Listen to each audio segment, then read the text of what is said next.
Yes. First, I would be remiss without saying how good of a football team NC State was. I thought they played hard, extremely well coached, and we came out at the end victorious.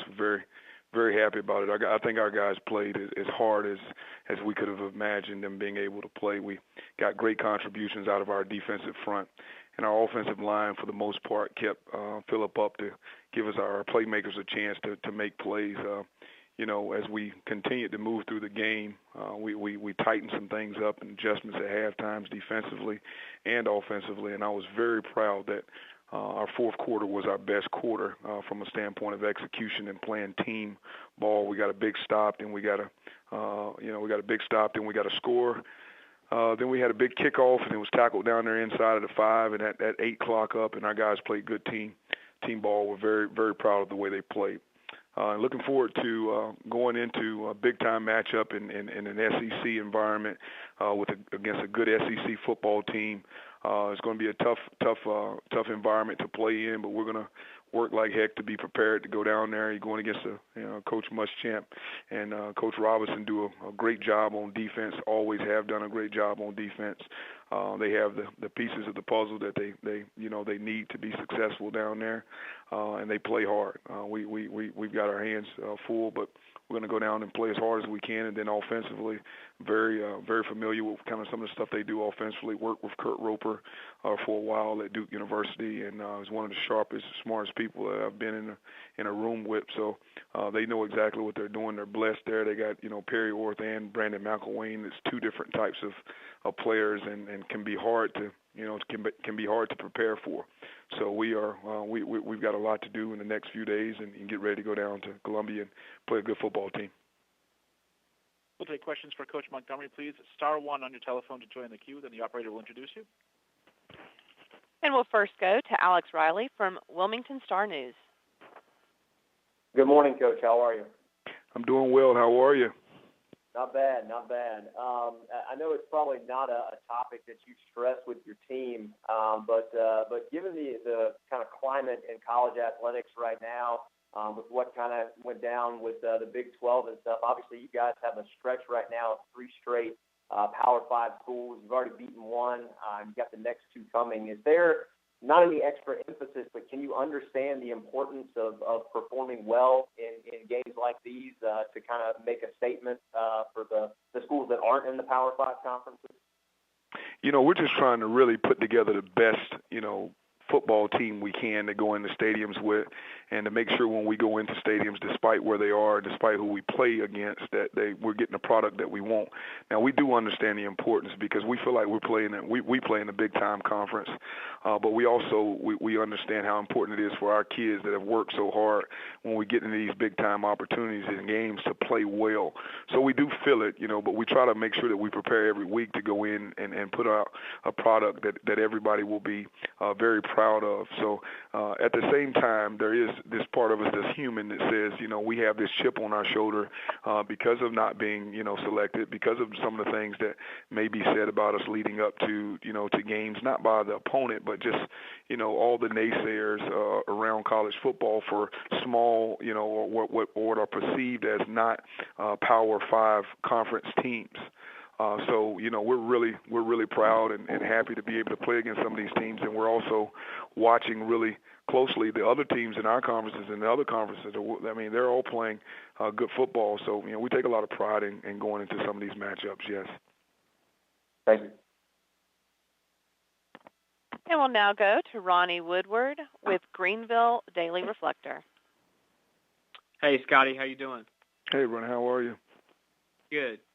I'm kind of wondering, there's 2 ways of thinking as far as maybe transitioning from a game like NC State to South Carolina. Some people would maybe say it's great momentum and you try to carry that over into the next week, and some might say that you kind of have to forget it and move on to avoid any type of letdown and emotions and that kind of thing.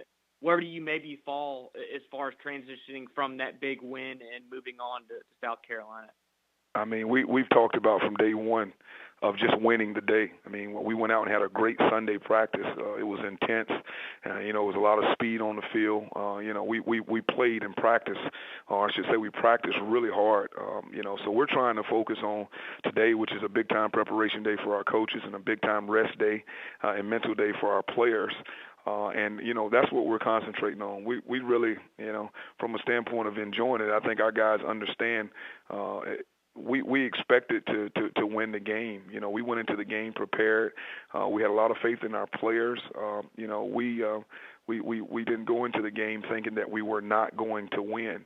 So the fact that we won, they understand that you have to win that day. And now we moved on to Sunday. We won Sunday from my standpoint.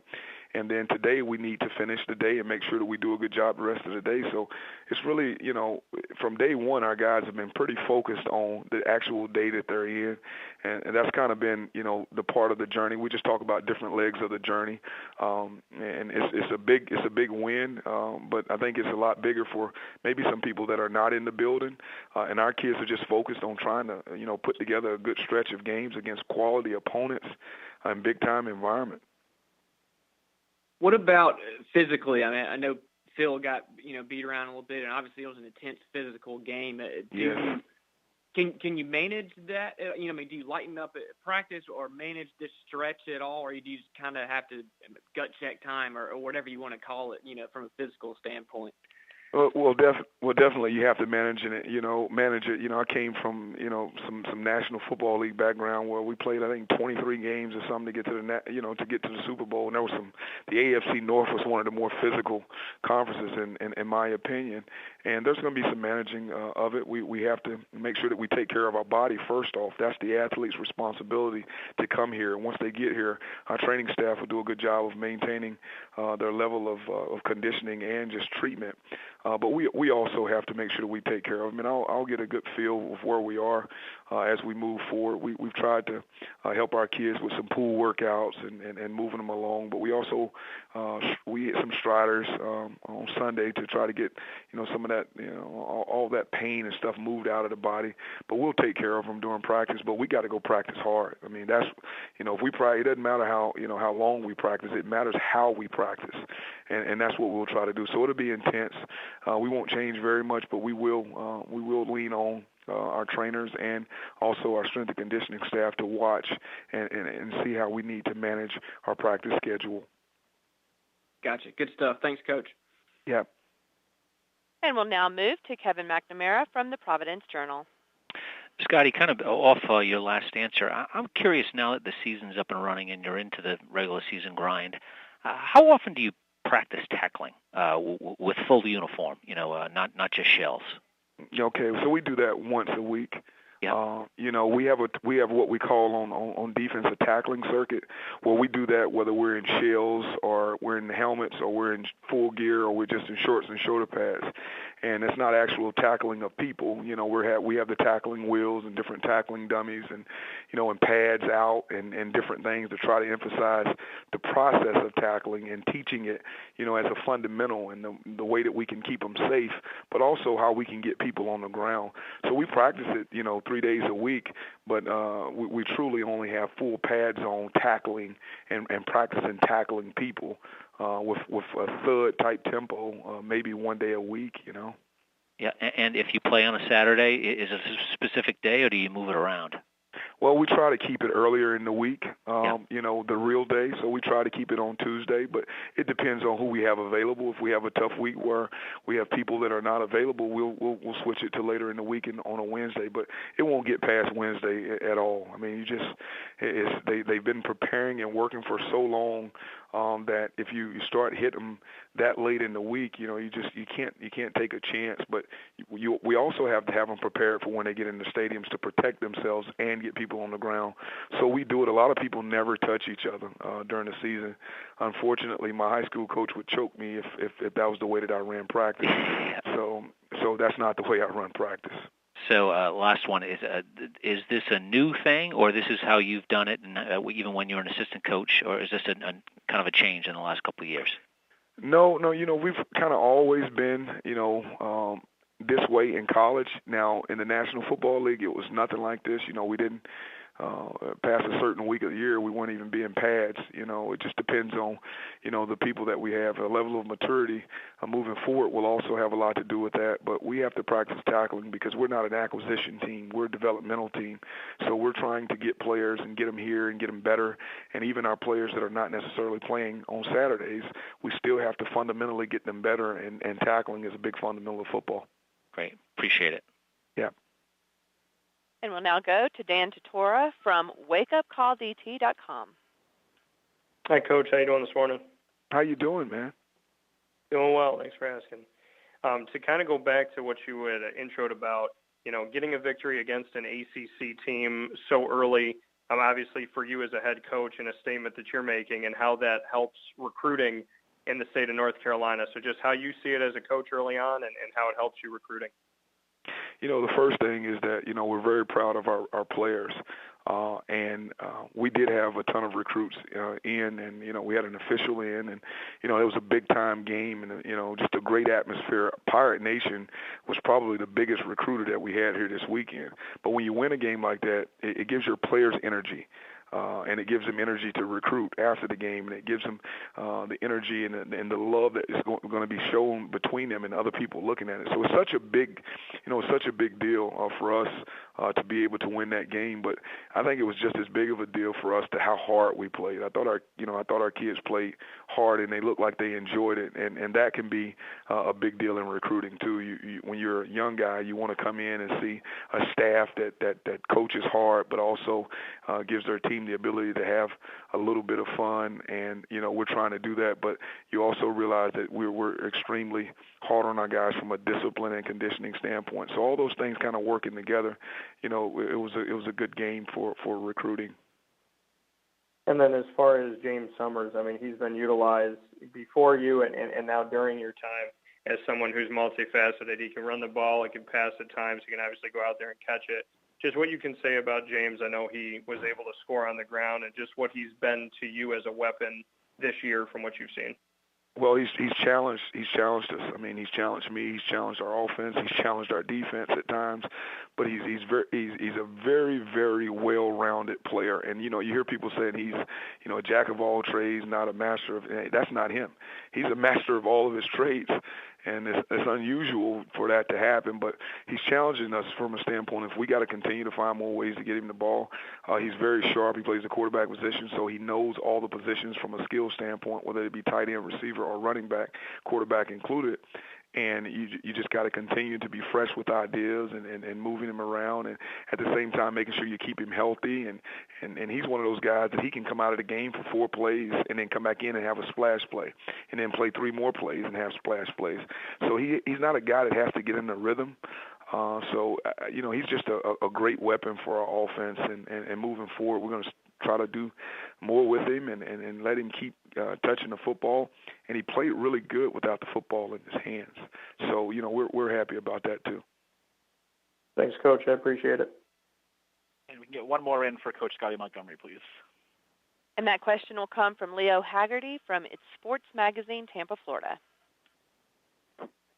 Coach, 2 quick questions. Along the recruiting aspect, does this help you go national when you go into maybe a Philadelphia, Detroit, or Florida with recruiting? And secondly, the AAC all of a sudden has become a beast. It's almost like the Power 5+1, with all you guys being really competitive and winning games against Power 5 conference.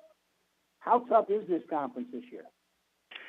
Well, I'll start with the recruiting part of going national. Well, the first thing that we want to do is we want to get this state. We want North Carolina. I'm a North Carolinian.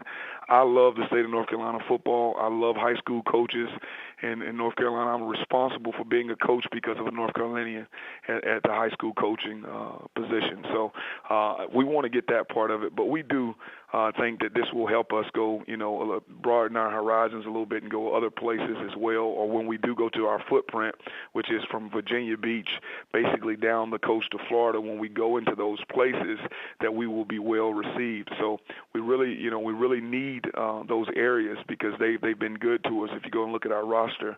Now we're starting to grow in South Carolina, Georgia, North Carolina, of course, Virginia. Those places have been good for us, but, they play good football a lot of places, and there's a lot of kids that we can evaluate better now than we could 20 years ago because of Huddle and because of Rivals and because of all these different sites that we can start to build relationships just from a distance with people. So I think it's critically important that we continue to grow. Now, from the Sackett question that you had, we knew that this was a great conference when we first got here in December. Everybody knows, and I don't know why, it's looked at maybe differently. But when you ask any of the Power 5 teams that have to play us, they prepare the same way that they're playing in their own conference. And when they come into these environments, we have good environments to play in. I think our environment is the best that you could possibly play in. I don't care where you are. Our environment, our atmosphere here is crazy. Pirate Nation is the real deal, as people have heard me say before. But the skill of the coaches in this league is what I was when we first started looking at this job. So many great coaches, and then you look at the athletes that are here, and that's where you're starting to see some of the parity in all the conferences. Well, I don't care what you're deemed. They're great players in all of our schools, and we're really happy to be in this conference. We know how competitive it is. We know how big of a challenge it is. I mean, we're embracing that challenge, and we're really happy to be a part of this conference.